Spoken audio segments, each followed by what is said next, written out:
feel like you kind of hit pirate radio in like the glory days. I used to listen to pirate radio. My station back in the day was, you had Rinse, you had Deja Vu, but the one closer to me that I could get the best signal from was Flashback FM. If you don't know nothing, flashback. I love it. Yeah, that was my closest one I could get the best signal on. Right. And I remember hearing Rewind. I remember it very vividly because I'd have to record on a cassette. Right. And you're like, yeah, cool. You get obviously we got this track coming in. Sometimes we wouldn't even introduce a track. They'll just play a track. DJ would mix it. You're like, you stop talking. I'm trying to record. Of course, and you press your play, you record. You might put your little bit of paper in the top of the TDK. If it wasn't a TDK and you're going over a tape, you put your bit of paper in there. You press play and record. And I remember being so vivid of listening to Rewind. And I was like, rah, who's this? Because the thing is with pirate radio, it's, luckily now we have, streaming services. We still have radios very prominent and you can get the information. I've been in restaurants and said, Shazam, and I've got my phone in the air and I'm like, okay, that's the track. I know who it is. Whereas pirate radio station, for me growing up, you've heard it and you're like, okay, I've heard it. Will I ever hear this again? I don't know. Because, and there are tracks that I've heard, and I'm like, I've said to friends, I was like, bro, have you ever heard this track? B-sides and remixes and stuff. So what was that moment like for you? Because this is pirate radio. This is, the epitome of what we call the underground circuit. So how was that moment in your career? As you said that, I was just so viscerally like living your experience of where you were, what man. you were doing. I could feel it because it. But you know what? It was just like, it was so wholesome because pirate radio station. The pirate radio station in Southampton was called PCRS 105.3, People's Choice Radio Station, and I think it kind of said it on the tin. It was like, we're here to play tunes that people want to hear. Like people were literally, you're getting text. Here's the text message line to call in and ask for a tune, and everyone felt like a pride to be part of that. Do you know what I mean? And also an anxiety of like going in there, because I remember like one time I was supposed to go in, and then the day before, I mean, I don't know what happened. One of those divine moments where I didn't end up going in. Something told me not to go in. Something felt like I couldn't make it. It was one of those ones. Yeah. Bro, when it got raided and the DJ was on before, all his vinyl collection got confiscated by the police and taken away. Bro, my heart dropped, because if that was my pride and joy. Like it's one of those ones like, take the computer but don't take that. Yeah. So that was one of those ones. But then it pop up 3 days later on it with the antenna in a different flat on a different part of the block, and you're back in the game. So what I loved about it is that it wasn't going through any tapes. It wasn't going through the red rope or the red tape, of just trying to like, we got to do this and you got to have. No one's caring about the license. No one's caring about like, we're trying to get the best quality, and no one was actually just trying to take liberties on there, even just to be like, I just want to just try and check girls and just be like, I want people taking it professional like they were on a commercial radio station. Yeah. So from them times, like, I was privileged to be a part of that, and it felt like community. It felt like everyone was like, had each other's back, and it would always be a last minute like, yo, we had to move the thing, it's in this place now, and you're like, it felt like this covert operation. It just felt exciting, you know what I mean? I guess it's like adrenaline as well. Oh man, and it would just sound. We'd always get the good sound, because Southampton didn't have so many things that were going on in the bandwidth. As soon as you got into London, I remember when I used to come up with my friend Clinton in his yellow Fiesta. Yeah, I can remember clearly. The sound system would cost more than the car. Right? The sub was heavy. Like, speaker blasting, the Jamaican flag on the thing keep falling down while he's stuck on the back of the boot. Going up to London, and you just hit all these different stations, and you couldn't really get one or the other, like you said, because who had the strongest signal? That was about it. And then you had the big guns who were the proper commercial radio stations, just like, yo, we're coming, steam train through the thing, like, come on. But you catch a little something. And I think that was when, like, it was a few years later when the Rewind thing popped off, that I remember coming up with another friend of mine, Alistair, and a few friends to go to Carnival. Bro, that vibe, and you played it and you were like, oh, who's this guy? I had this kind of out of body experience of being at Carnival. Rewind was getting played on all the pirate radio stations, hadn't quite hit commercial radio stations yet. We're getting rinsed, and people are like, yo, who is this Great David guy? I lose my friend, Alistair. And I said, listen, those times we had pages, so it was like, you know what? Oh, yeah, man. Like, bro, like, meet me back here at this time. Because we couldn't even, like, get signal on the pager or find a phone box at Carnival. It's crazy, right? So it's like, if we lose each other, meet me back here. And we're like, cool. So we lost each other. I'm wandering through. I post up by one sound system, which made me feel like I was back in the West Indian Club in Southampton. Speakers towered up to the sky, subs, and then the mids, and then the tops. Crispy. Sounded crisp, my man. Hearing all the tunes. Next thing I hear, Interselector. Oh, I'm like, no, that can't be playing. That's true. Bro, I'm there and it's going off. And I'm hearing I'm making moves, yeah. And I'm like, it is my tune.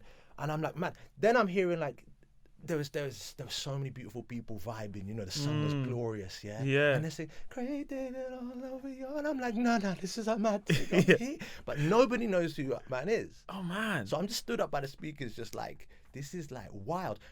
But as it hits the drop and it goes into the spun it, reload the thing, reload. That bass must have been a different bass, man. It was when it dropped, because people don't realize that bass, that specific bass, that's what we call sub-low.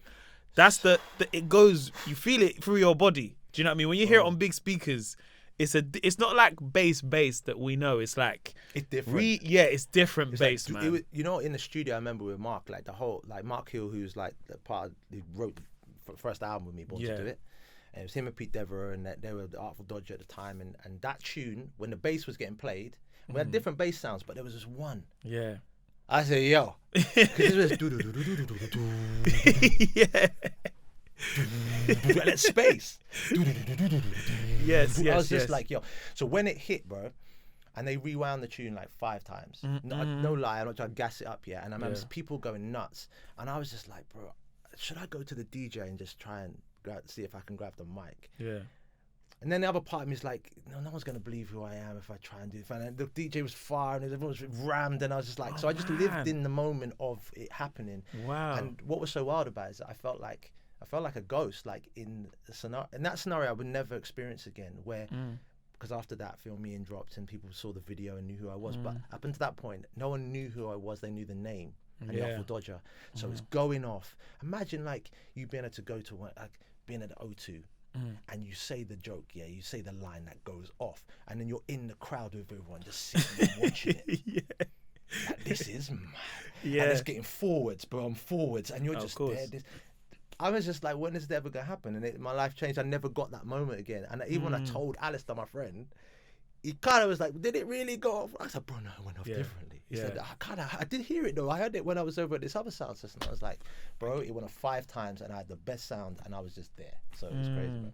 That must be such a moment, just living. That's like, you know, like when people say like being in the present, where you're like, your soul is saying, I want to jump on the mic so people knows who I am.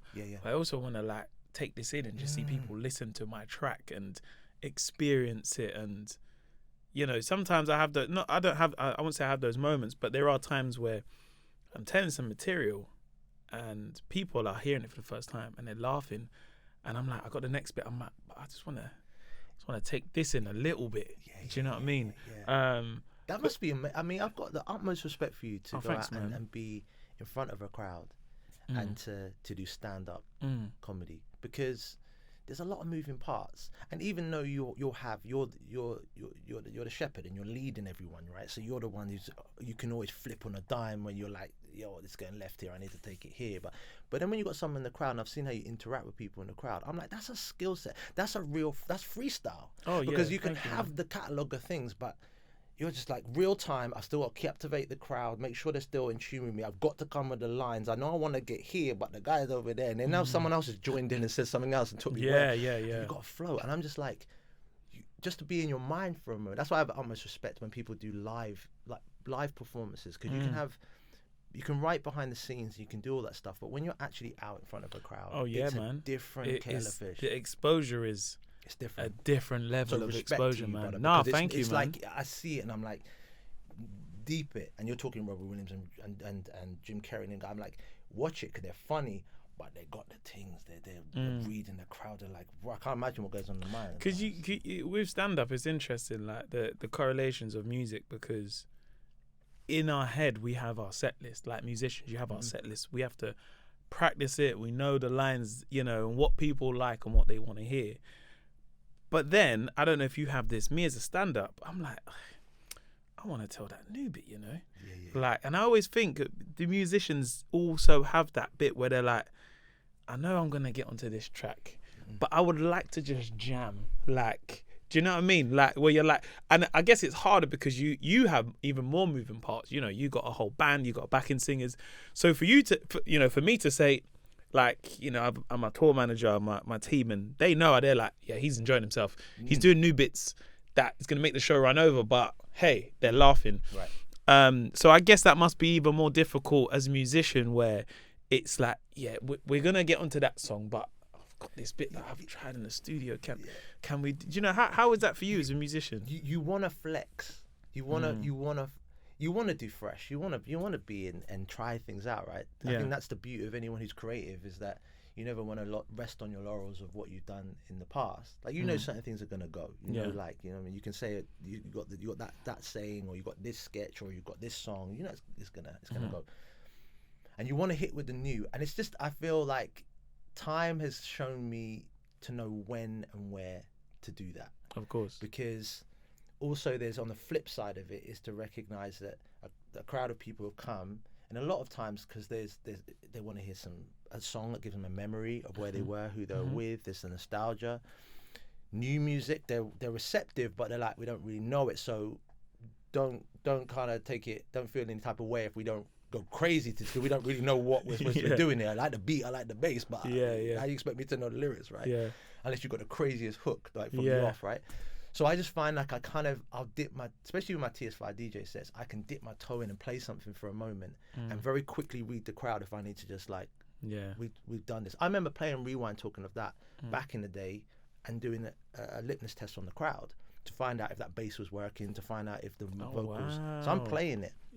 And I've got it where I was like, the bass ain't hitting right here, because they're kind of they're sort of vibing because it's garage, but they're like, it's not the one. And then I'd go back and I'd change it up, come back in the next week and play it. I remember like doing a performance. It was like, I think it was like at the end in London, like early days when I was doing like Coliseum and Camden Palace before it was Coco, but this one I performed it, and I remember we got to the Rewind part, they got to the chorus, and because it went halftime, and it was like a bit unheard of in the garage thing, because you know it's always up, right? You don't go halftime like on some slow jam thing in the middle of the chorus, and the bass line's doing its thing, and people had the arms sort of kind of folded and a bit like, we're supposed to be jump up here, but I feel like I'm in some slow jam.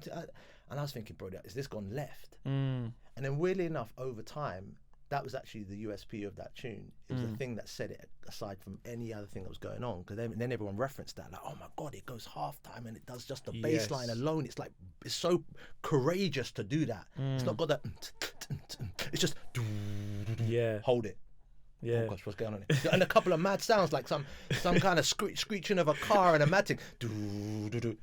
Oh, it's to be space. Can you can you hold it, bro? And then when it went, it went. So I feel like you always got to just know where and when, because the self-indulgence part of you wants to kind of do new stuff.